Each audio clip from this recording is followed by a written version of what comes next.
Fala aí, vamos aí fazer essa aula 8, né? Aula 8 já, o conteúdo tá avançando.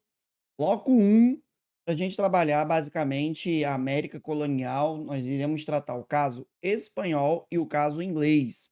Os dois casos que a gente dá destaque quando a gente analisa a América colonial. Dá até para eu fazer um terceiro bloquinho falando algumas características muito rápidas sobre a América francesa, holandesa, mas basicamente a gente vai se concentrar na América espanhola e na América inglesa. Holandesa e francesa basicamente copiam, um modelo plantation. Você tem a exploração de peles em Nova Orleans pela França. Então você tem, um modelo de colonização que copia isso. Então vamos lá, vamos primeiro falar do caso espanhol. É um caso que já foi abordado em provas, é um caso muito abordado porque é uma primeiro que é um contato muito forte, dessa chegada europeia com a América, né. Tanto é que você tem as diversas representações sobre o Colombo, que ao alcançar a América, nomeou os nativos de índios. E já viu os adereços de ouro, nos pescoços, nos corpos desses nativos que olhavam para o Colombo como uma divindade. Os nativos olharam para os europeus como divindades no início, porque havia essa crença de um novo tempo, de uma transformação, de uma nova geração. Havia essa ideia de que, se revolucionaria esse tempo. Essa realidade da América colonial é vista muitas das vezes a chegada do europeu como um novo momento, um momento de transformação. E realmente foi, mas não da maneira como os nativos acreditavam. E aí você tem um Colombo que ele entra em contato com esses nativos e isso desperta, obviamente, o interesse espanhol, que afinal você tem ali o contato com o ouro, os metais preciosos, você fala assim: "Caramba, a galera tá tendo contato com riquezas aqui, para que que eu vou para as Índias? Para que que eu vou lá para o Oriente?". Vai ter ainda o Fernão de Magalhães, que vai teimar, mas a Espanha ela vai se concentrar muito na realidade da América espanhola, num sentido geral. Então você vai ter no início uma exploração de ouro naquilo que é a região da ilha de Hispaniola, né, na região do Caribe, afetando os povos Arawak e Caribe, que vão ser, dizimados por conta dessa exploração de metais preciosos. É um ouro de aluvião, é um ouro muito simples, né, muito rápido de esgotamento, então é um ouro que ele se esgota rapidamente, e aí você vai ter a chegada de outros conquistadores em outras regiões da América. O Cortés, em 1519, no que hoje é o México, e o Pizarro, no que hoje é o Peru, em 1532. Então você vai ter contato com essas civilizações que vão ser civilizações imensas. Eu já comentei com vocês, comento mais uma vez que os espanhóis encontraram civilizações gigantes, conquistadores foram encontrados aqui na América, povos conquistadores. Eu já bati essa tecla, já vou colocar aí na tela para vocês verem. Isso é cena do Age of Empires 3. Quando você coloca aztecas, aparece as cidades, de pirâmides, cidades gigantes. Você tem Tenochtitã, que é uma cidade que tinha aproximadamente 500 mil de habitantes. Os espanhóis olhavam: "Caraca, olha isso, que bizarro, que cidade imensa". Então você tem quadros que fazem essa referência, você tem trechos falando que os espanhóis nunca imaginariam encontrar algo tão belo assim na Europa. Você tem o Pizarro que encontra uma civilização incaica organizada, com estrada de pedra, aparecendo aí do Age of Empires 3, as cidades que o Pizarro encontrou. O que se tem hoje, até hoje você tem um patrimônio da humanidade, a cidade de Cusco, né, a cidade essa que está aberta à visitação, e lá no Peru. Então você tem uma realidade, uma herança, as cidades piramidais dos astecas que também você encontra no México, civilizações gigantes, civilizações que dominavam outras civilizações. Importante pensar isso, porque quando você tem um europeu, vamos lá, vamos começar a falar sobre isso, que chega aqui à América, e olha essas civilizações, uma coisa que vai ser feita por esse europeu é usar as inimizades dos outros povos contra os dominantes. Como assim? Eu vou usar os Huancas, que eram dominados pelos Incas, eu vou usar os povos o Tlaxcaltecas, é difícil, os Olmecas, os povos que eram rivais dos astecas, e que, por isso, auxiliaram o Hernán Cortés, os Incas auxiliando Pizarro. Então você vai ter um espanhol que vai se especializar nas rivalidades presentes e vigentes dentre os próprios nativos. Então esse espanhol, ele vai observar o que está acontecendo, ele vai observar como é que esses nativos operam. Então é muito importante perceber que o espanhol ele se aproveita disso. Gosto até dessa figura da Malinche com Pizarro, né? A Malinche é uma nativa que fala as mais línguas, que ela era uma nativa maia, tem gente que fala que ela era de um povo dominado pelos astecas, e que tem alguns historiadores no passado se fazia mais isso, dizia que a Malinche foi uma maldita, que foi uma mulher desgraçada, que foi uma traidora, e tem já alguns que falam hoje que a Malinche ela foi mais uma vítima. Então você tem a figura da Malinche que ajuda o Cortês, né, você tem vários quadros, várias referências. Eu gosto muito desse quadro, dessa imagem, né, que tem um Cortês e os espanhóis de um lado, os nativos do outro e a Malinche no meio, como se fosse uma ponte. Ela olha diretamente pra gente. Então, assim, você tem isso, você tem o fato dos espanhóis trazerem doenças de maneira não intencional e que vai afetar muitos nativos. Você vai ter um genocídio de doenças imenso, um genocídio biológico gigante. Você vai ter 90% dessa população nativa sendo reduzida por conta de N fatores, principalmente doenças. Você vai ter a tecnologia dos espanhóis, as armaduras de aço, armas de aço. Eu estou lutando contra porretes de madeira, porretes com base de pedra, armas clavas que não se equiparam às alabardas espanholas. A alabarda é uma arma imensa.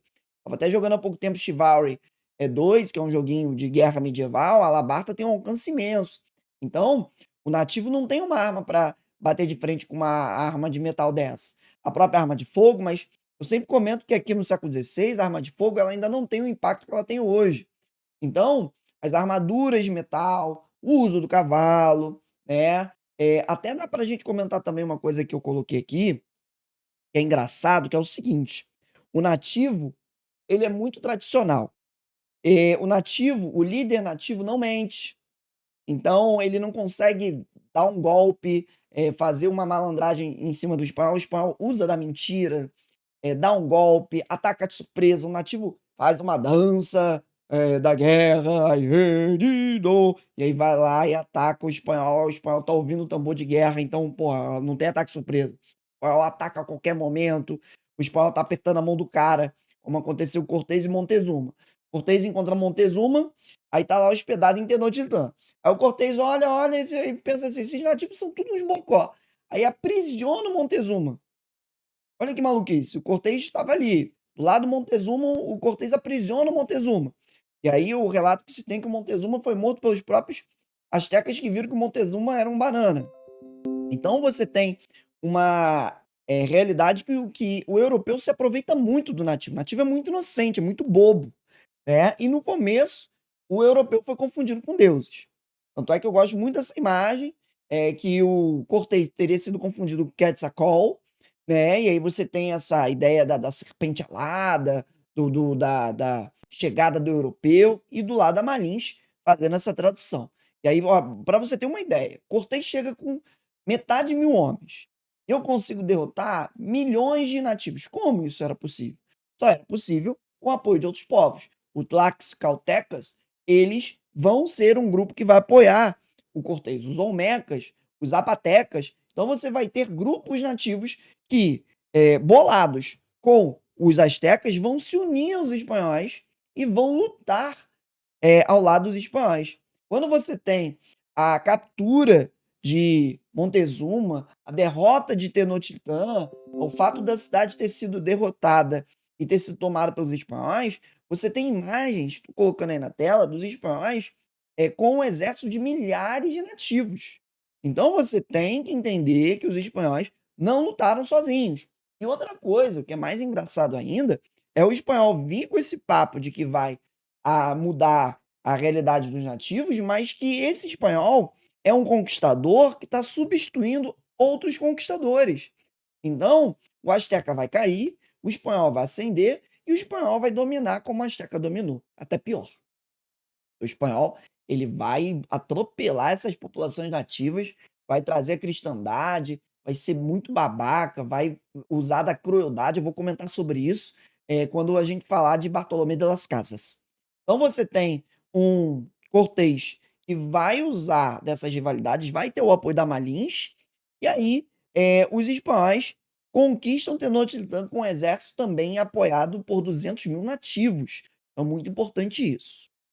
Na realidade dos Andes, o Pizarro demorou um pouco, porque primeiro, para ele chegar lá foi demorado. Se fala de 3 expedições, e nas 2 primeiras o Pizarro não conseguiu se estabelecer, mas uma coisa que é engraçada, tinha um marinheiro com Pizarro que estava com quadro de varíola, e aí essa varíola contaminou os nativos e se tornou uma praga na realidade já do Império Inca. E aí, por exemplo, o Huayna Capac, ele morre de varíola e os filhos dele, o Huascar e o Atahualpa, eles vão disputar o trono. Então o Pizarro vai se aproveitar disso. Pizarro vai se aproveitar dessa divisão, e aí você vai ter o Pizarro, o Atahualpa e o Huascar. E o Huascar, inimigo do Atahualpa, o Pizarro consegue capturar o Atahualpa com o apoio de nativos que eram dominados pelos Incas. O Atahualpa, as forças de Atahualpa conseguem capturar o Huascar. Aí o Atahualpa, o Pizarro pede das forças do Atahualpa um resgate em dinheiro. E a galera paga. E o Pizarro manda matar o Atahualpa da mesma forma. O Atahualpa fala: pô, mas a gente pagou o resgate. Ele não entende essa sacada que o Pizarro e os espanhóis estão nem aí. Se eles tiverem que descumprir a palavra deles, mentir, dar um golpe, dar a volta, caga-se. Então o Atahualpa é morto, o Scar também é morto, o Rascar. E aí você tem um Pizarro que conquista a cidade de Cusco, conquista a capital Inca. E é importante pensar que essa conquista, ela é a vitória espanhola naquela região, onde Pizarro funda a cidade de Los Reis, atual Lima. Agora, o que, que a gente vai ter como referência? O que, que é importante a gente pensar? Primeiro, que nas duas situações que eu falei, Cortês e Pizarro, eu tomei as capitais. Mas eu ainda vou ter resistência nativa nesses territórios. Então, domínio de fato da América Central, da América da parte do México, do que hoje é México, da América Incaica, América Andina, só vou ter no século XIX. Porque as regiões fora do eixo litorâneo vai ser difícil controle. Você tem, por exemplo, o caso dos araucanos. Os araucanos, eles vão resistir no Chile por várias épocas. Então você vai ter o Lautaro que vai, inclusive, aprender o domínio do cavalo, uma coisa que os espanhóis tinham como vantagem. Os espanhóis, tanto no México quanto na realidade andina, o uso do cavalo foi muito vantajoso. Os nativos não conheciam. Né? Você tem a lhama nos Incas, que é um animal baixo, que é um animal que não dá para montar. Então você vai ter o Lautaro, que vai atuar de maneira muito significativa, e vai resistir. Você vai ter o Tupac Amaro, que mesmo com a queda do Império Inca em Cusco, vai manter o Império Inca nos Andes, e aí vai resistir, vai ficar até 1572. Então, assim, os espanhóis, eles tinham uma dificuldade para controle efetivo de todo o território. Entende o que eu estou querendo dizer? É muito complexo você falar, ah, não, o domínio é tranquilo. Não, não é. Não é, de fato, bem feito, bem realizado, porque esses povos vão resistir de alguma forma, entende? Então você vai ter uma resistência em outros locais nesse sentido, onde os espanhóis vão ter dificuldade. Você vai ter as tribos Mapuche no Chile que vão resistir até o século XIX. Eu que fui ao Chile, você lá em Santiago tem um museu de memória dos povos Mapuche que lutaram contra os espanhóis e que deram dor de cabeça. Então é importante a gente entender que os espanhóis não conseguiram dominar efetivamente isso. Então você tinha uma certa dificuldade. A realidade espanhola que se instaurou na América colonial vai ser uma realidade ligada à mineração. Não à toa você fala do grande mercantilismo espanhol, que é o bulionismo, e a prática do bulionismo, metais preciosos. E os espanhóis, eles não vão ter dó dos nativos com isso. Você vai ter uma exploração intensa de metais preciosos, e esses metais preciosos, eles vão ser explorados por essas forças nativas. Há vários jogos que falam sobre isso. E esses nativos, eles vão viver em 2 tipos de regime, de trabalho. No começo, eu vou usar uma técnica incaica, que era de trabalho obrigatório por algum tempo, Eu pegava esses indivíduos nos aldeamentos, nas ailus, nas cidades, nos ajuntamentos, que era o sistema de mita. Isso já acontecia no período incaico. Por exemplo, vou construir uma estrada. Aí eu vou lá no povo dominado, os incas, e recolhe alguns homens, esses homens trabalham por algum tempo e depois voltam para suas casas. Aí nesse ciclo, eu pego outros homens, trabalho obrigatório. Era uma servidão coletiva. Essa ideia da mita foi adotada pelos espanhóis. Mas os espanhóis, eles buscavam o quê? Exploração de metais. E nessa atividade de exploração de metais, muitos nativos morriam, muitos mesmo. Condições extremamente insalubres. Você usa mercúrio para limpar o metal, você tem intoxicação com mercúrio, você tem a intoxicação com N práticas feitas ao longo da mineração. Muitos nativos não recebiam uma remuneração adequada, ou eram até viciados em álcool para manter uma subordinação a esse trabalho. Então, muita gente morreu nessa realidade da mineração. O Bartolomé de las Casas, já para antecipar, ele comenta que os nativos, eles foram moídos na prática mineradora espanhola. Então, a mineração é um moedor de carne nativo, de acordo com a figura do Bartolomé, dessa fala, né. E aí quando você, adota a mita, você de certa forma delega aos conquistadores nesse começo. E aí a Espanha, a realidade do Conselho Real e Supremo das Índias, eu já vou comentar o que foi, a estrutura criada. É interessante também falar que, para a gente comparar, a colonização espanhola é uma colonização muito rigorosa. Você vai ver que desde o começo houve uma estruturação muito incisiva da presença do Estado metropolitano espanhol para controlar todas as esferas da colonização. Então, você sai da mita, vai para a encomenda. Que é encomenda? Encomenda tem um contrato de encomendeiro. O encomendeiro, ele, um espanhol, ele é responsável por um grupo de nativos encomendados. Então você vai ter os encomendados, os nativos que vão estar sob a responsabilidade do encomendeiro, e o encomendeiro cobra esse trabalho compulsório, tem que dar uma cristianização e alguma assistência material. E aí o sistema de encomenda, ele é um sistema que foi introduzido pela Espanha. A Espanha pega a mita e modifica no sistema, chamando assim de encomenda. Então você começa com a mita e aí você passa para a encomenda. É interessante pensar que tal tipo de mão de obra disponível, possibilitando a exploração de metais preciosos com o uso de mão de obra nativa, de certa forma, coíbe a vinda de escravizados. Então você entende que você vai ter muito mais mão de obra nativa na América Espanhola que escravizados. Vai ter, claro, uma coisa bem regional. E, por exemplo, Colômbia, Venezuela, Caribe, você vai ter plantation. Então, você vai ter um domínio do plantation. Colômbia com cacau, a Venezuela também. Então, lá o Caribe, Cuba, é importante pensar que você vai ter um plantation. Agora, América Central, Andes, Chile, você vai ter uma mineração intensiva. Argentina, Equador, você vai ter produção de tecido. Então, é interessante você ter os nichos. É uma colônia imensa, tá? A América Espanhola é uma colônia imensa. Deixa eu já pegar um mapa para mostrar para vocês, só para vocês terem uma ideia. Olha o tamanho da América Espanhola.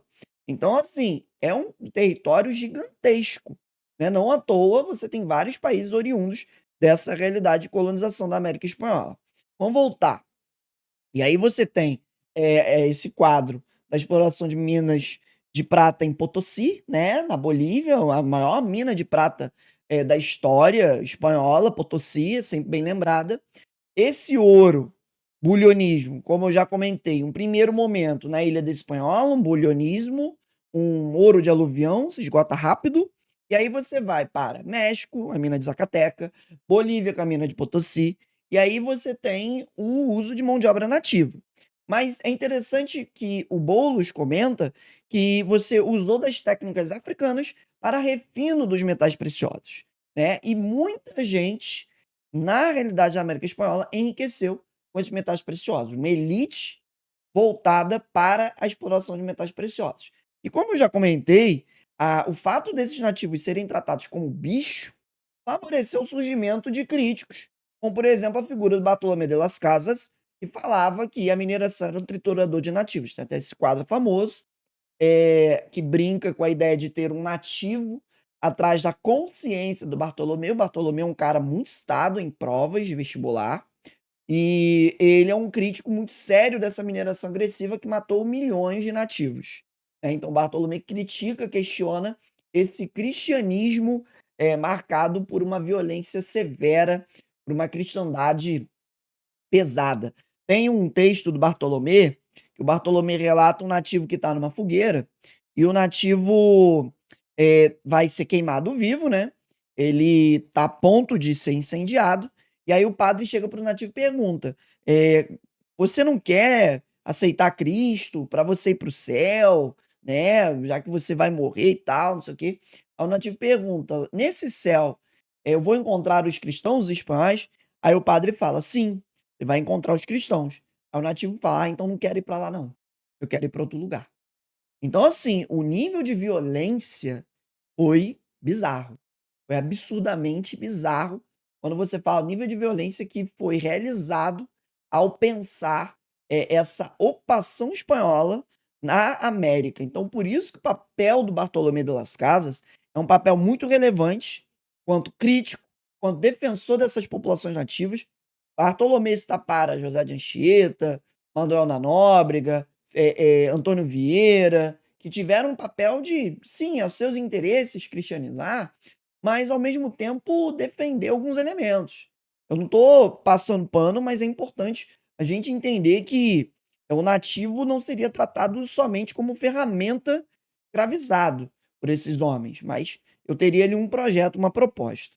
Então, Bartolomé, muito importante. Eduardo Galeano também cita ele, bem legal. São autores fortes para provas de vestibular.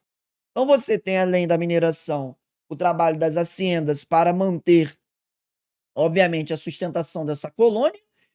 Se eu só tenho mineração, come-se o quê? Come-se ouro, come-se prata? Não, tem que ter as haciendas, que muitas das vezes eram os mitaios e os encomendados que trabalhavam nessas terras, mão de obra nativa. Uma criação de animais, Argentina, Paraguai, região dos Pampas, sul da Bolívia, Equador, então você vai ter animais de carga, gado para alimentação, e também o plantation, e eu já comentei, mão de obra escravizada. Então, açúcar, tabaco, cacau, regiões e que dá pra gente brincar. Tem um post meu do Instagram, que eu vou ver se eu recupero, que fala das cores das seleções da América Latina a partir do trabalho que foi implantado. Aí você vê, por exemplo, lá no México, uma seleção muito latina, muito marcada por uma herança nativa. Você vê a Argentina, você vê uma seleção mais branca, porque é uma atividade ligada aos brancos, de criação de gado, criação de tecidos, na realidade de Tucumã, na Argentina. Você tem uma Bolívia, uma seleção nativa. Você tem o Equador, Colômbia, Venezuela, Panamá, Costa Rica, uma seleção mais negra, por conta do plantation. Então você consegue, a partir das seleções, ver, os focos de trabalho, dá para a gente brincar com isso. Vamos lá, aproveitando que eu falei dessas manufaturas Tucumã, na Argentina e Quito, no Equador, você também vai ter os Zobraje. Os Zobraje são o quê? São manufatureiros existentes na América colonial, devido ao fato de que você tinha dificuldades para ter o contato, dessas colônias com a metrópole, e assim a chegada dessas mercadorias. Eu lembrei aqui, tem uma foto minha visitando o Geyser del Táchira, lá no Chile, base de um vulcão, e eu tô com uma touquinha, né, uma touquinha meio de Chaves. Aquilo dali eu comprei lá visitando, se não me engano, Calama, não me lembro, não, não foi Calama, foi São Pedro de Atacama, se não me engano é o nome dessa cidade. E lá nessa cidade você tinha uma produção de tecidos. A minha esposa comprou um casaco, tá aparecendo foto dela aí, tá aparecendo minha foto com ela. Então você teve um tecido, uma lã pesada, fazia muito frio lá, ela não estava com agasalho suficiente para poder ir para o geyser. O geyser a gente pegou sensação de -6. Então assim, estava frio demais, fi. E aí a gente precisou de uma indumentária de qualidade para poder ficar de boa. E aí você tem os Zobraje, que trabalham com tecidos, trabalham, com ferraria, trabalham com N coisas, com carpintaria, com, trabalho de pedreiro, N atividades que precisavam de uma mão de obra mais técnica. E é interessante que a parte de ferraria e tecelagem, ela era mais elitezinha, então você tinha mais trabalhadores brancos, até se aceitava nativos, mas era bem mais raro. Brancos mestiços dominando esse mercado. Enquanto que os trabalhos de carpintaria, de pedreiro, que são trabalhos mais peãozada, mais massa, você tinha nativos, mestiços e até negros forros. Então, é interessante que você tenha atividade manufatureira para poder suprir essa demanda colonial, tá? Vamos descer a ladeira, né, para poder pensar a organização dessa estrutura territorial e aí ir finalizando essa aula. Primeiro, entender que a sociedade colonial espanhola é uma sociedade muito racial. Isso dá até herança para os dias de hoje, quando, por exemplo, eu vejo muito isso nos jogos da Libertadores da América, quando argentinos, ou outras sociedades ao lado do Brasil, fica chamando a gente de macaco, de mono. É muito complicado, é muito complexo, é preconceituoso. Por quê? Porque você tem uma herança racial nessas sociedades, que segregavam a partir do nascimento, a partir da cor. Então vamos lá, você tem no topo os chapetones, e vão pegar os melhores cargos, e vão pegar as melhores, postos, as melhores responsabilidades, as melhores, atividades da colônia e até fazendo ponte com a metrópole. Então você vai ter os chapetones, vice-reis, governadores, presidentes e ouvidores de audiência, bispos, arcebispos. Então você vai ter a elite. E quando você fala chapetone ou peninsular, quem é esse cara? É o espanhol nascido na Espanha, o espanhol nato. É o branco nascido na Espanha. Branco nascido na colônia, crioulo. Não interessa se você é branco que nem um espanhol, você é criollo. Tem lá, a série Bolívar, que tem na Netflix, e a chamada série muito legal, e tá a mãe do Bolívar falando: "Olha só, meu filho, nós não somos espanhóis, nós somos, criollos. Então lembre-se disso". Então você já tem uma diferença entre 2 brancos.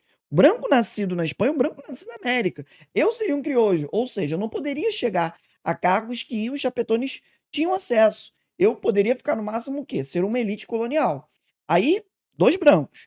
Depois, não é branco, vem todo mundo atrás. Abaixo, vai vir os mestiços, comerciantes, funcionários, alguns serviçais, os indígenas, mitaios e encomendados, né? Então você tem os encomendados a espanhóis, como tá ali, e aí você tem os criollos encomendeiros, encomendados os nativos, e os escravizados por último. Então você tem essa ideia de uma divisão social bem pesada, onde, de novo, você tem o chapetone, criollo não, tá crioulo, é o nosso crioulo. Não, branco. Então esse cara tá inferior ao peninsular, tá inferior ao chapetone. Então é importante você visualizar essa diferença racial. Aí, chapetone, criollo, mestiço, nativo e escravizado. Na divisão territorial, para a gente descer a ladeira mesmo, no começo a Espanha tentou deixar com os particulares. Até dá para fazer uma comparação que parece até capitanias hereditárias. Então deixou com os adelantados, que eram os próprios conquistadores, Cortés, Pizarro, tinham controle sobre esses territórios. Mas quando começou a descobrir metais preciosos pesadamente, a Espanha, opa, opa, opa, não. Espera aí, vamos criar o Conselho Real Supremo das Índias e vamos controlar de maneira incisiva esse território. E sempre que eu falo sobre isso, eu me surpreendo que a Espanha, desde o começo, no século XVI, ela teve um controle severo sobre essa região.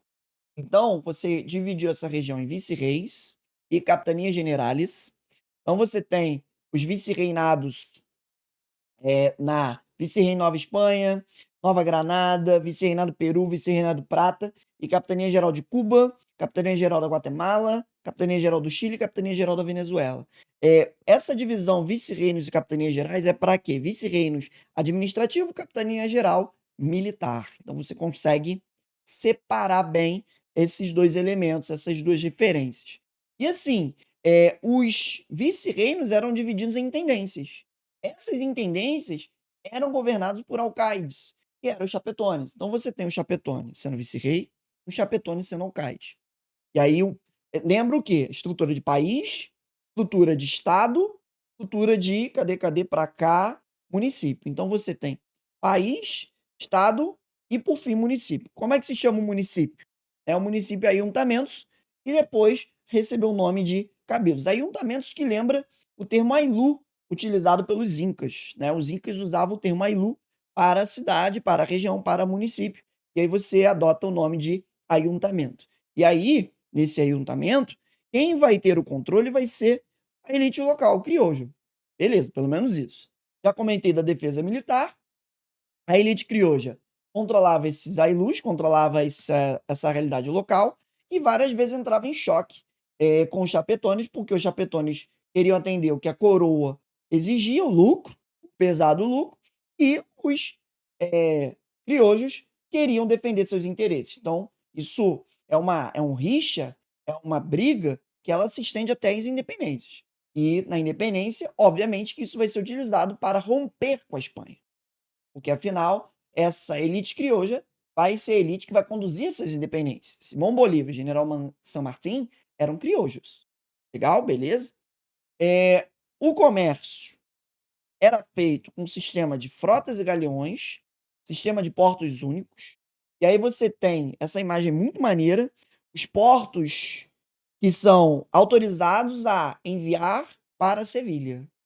Então você tem Cartagena, Portobelo, Veracruz, Havana, 4 portos aí, Havana em Cuba, Cartagena, que hoje seria Venezuela, Portobelo, Panamá e Veracruz no México.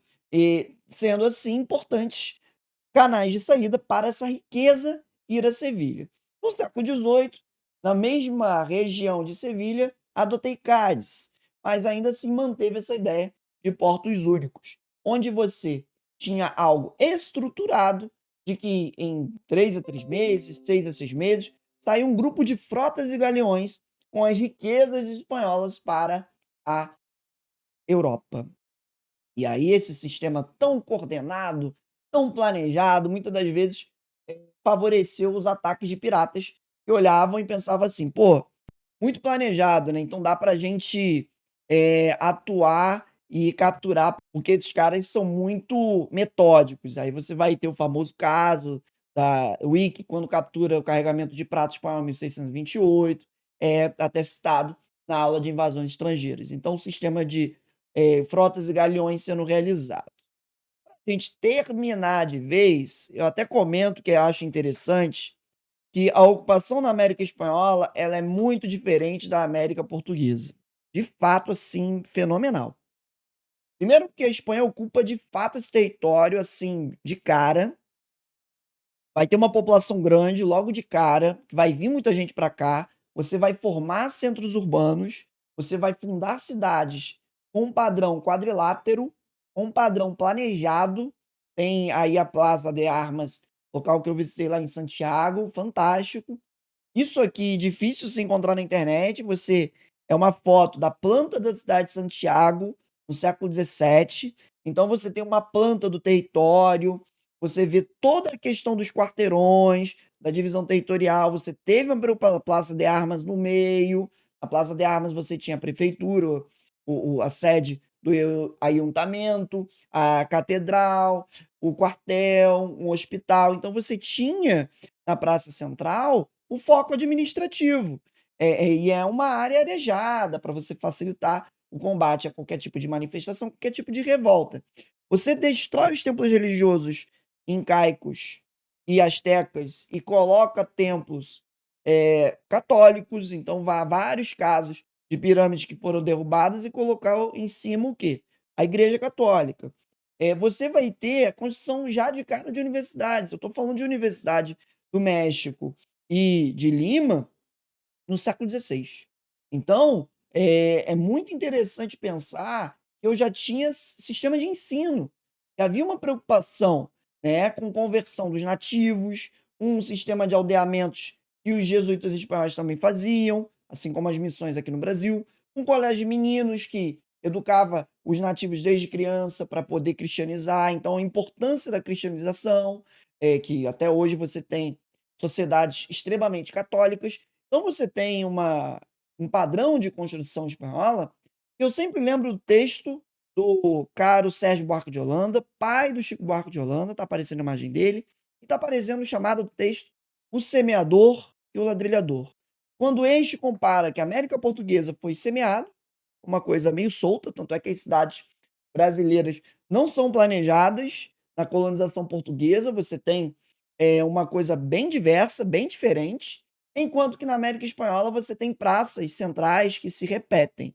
Aí você tem Montevidéu, você tem a Praça Argentina Casa Rosada, você vai colocar a cidade do México, vai estar lá a capital com um planejamento, com uma coisa quadrilátera. Então você percebe um espanhol que planeja, que constrói uma cidade quadrilátera, e é por isso que até hoje você tem essas cidades com essa herança colonial vigente. Beleza? Legal? A gente falou bem sobre a colonização espanhola, né? Qualquer dúvida, entre em contato, bota um comentário, compartilha essa aula, a galera vai gostar. Material bem denso para você entender como é que foi a colonização da América Espanhola. Beleza? Valeu, tamo junto. Daqui a pouquinho, bloco 2, vamos falar de América Inglesa. Valeu!